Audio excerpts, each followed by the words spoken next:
চারিপাশের বিভিন্ন খারাপ মানুষের কথায় যদি আপনি কষ্ট পান বা মন খারাপ হয়, তাহলে আপনাকে কিছু পরামর্শ দিই। এটা আমিও প্রতিনিয়ত এই ইয়েকেই চলি, নিয়মেই, যার কারণে কারণ আমি তো বিশেষ করে স্বাবলম্বী মেয়েদের অনেক রকম কথা শুনতে হয় অযথা কোনো কারণ ছাড়া। এই সমাজের আশেপাশের খারাপ লোকদের নোংরা ভাষা, আজে বাজে কথা। তো আপনি যদি একটা টয়লেটের হাউজের কাছে যান, সেখানে গিয়ে যদি বকুল ফুলের সুবাস আশা করেন, তাহলে এটা আপনার ভুল। টয়লেটের হাউজের ভিতর থেকে গুয়ের গন্ধই বের হবে, কারণ তার ভিতরে গু আছে।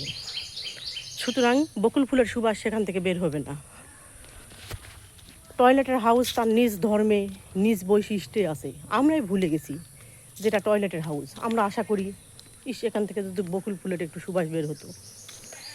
ঠিক তেমনি বকুল ফুলের গাছ তো লাগিয়ে আপনি যতই বকুল ফুলের গাছকে অত্যাচার করেন, যতই মারধর করেন যে তুই গু বের কর, গুয়ের গন্ধ বের কর, পারবে না। বকুল ফুলের গাছ থেকে বকুল ফুলের সুবাসই বের হবে। ঠিক তেমনি আমাদের সমাজে যে খারাপ মানুষগুলো নোংরা, অশ্রাব্য, জঘন্য ভাষাগুলো বলে আপনাকে আক্রমণ করে, এটা তাদের দোষ নয়। আপনি কষ্ট পাচ্ছেন, এটা আপনারই দোষ।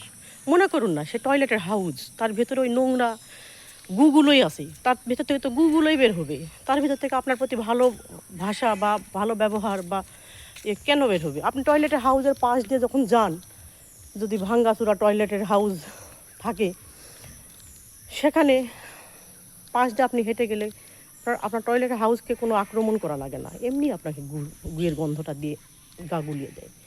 কিন্তু টয়লেটের হাউসটা যদি খুব যত্ন করে একদম প্লাস্টার করে ইয়ে করা থাকে, তাহলে আর গন্ধটা বের হয় না। ঠিক তেমনি এই খারাপ মানুষগুলোকে খুব যত্ন করে এড়িয়ে চলুন। তাহলে সে কী বলতেছে আমি শুনলাম না। আমি যদি এখন চায়না দেশে যাই মনের দুঃখে, যে বাংলাদেশে এত খারাপ মানুষজন অযথা আমাকে খারাপ ভাষা বলতেছে, যাই চায়না দেশে গিয়ে কিছু একটা করি। মনে করুন চায়না দেশে গিয়েছি, সবাই চাইনিজ, আমি ওখানে গিয়েছি, এখন আমাকে দেখে কোনো এক চাইনিজ আজে বাজেই কোনো কথা বলতেছে, না ভালো কোনো কথা বলতেছে, আমি কি এটা বুঝবো? শুধু তাদের চাং সিং সিং এসবই শুনবো, তখন কিন্তু আমার কোনো অনুভূতি থাকবে না, নো ফিলিংস। ভালো বলতেছে না খারাপ বলতেছে। ঠিক তেমনি এই বাংলাদেশের যে খারাপ মানুষগুলো মাঝে আপনি বাস করবেন, মনে করুন সব চাইনিজ, চাই সুই সুই সুই করতেছে, আমাকে খারাপ ভাষা বলতেছে, আমাকে কি বলতেছে আমি শুনতেছি না, আমি বুঝতেইছি না তাদের ভাষা।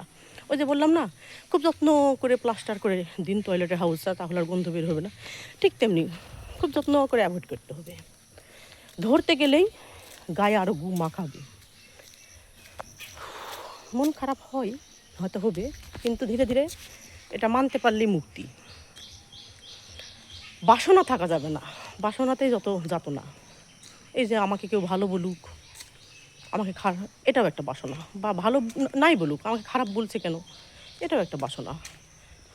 তার ভিতরে গু আছে, সে গুয়ের দুর্গন্ধ ছড়াবে, স্বাভাবিক, ছাড়া। So relax. সবাই ভালো থাকুন। আসসালামু আলাইকুম, নমস্কার, জয় গুরু অ্যান্ড আই লাভ ইউ। যার যারা ভালো লাগে সে সেটা নিতে পারেন, আমার কাছে সবই আছে।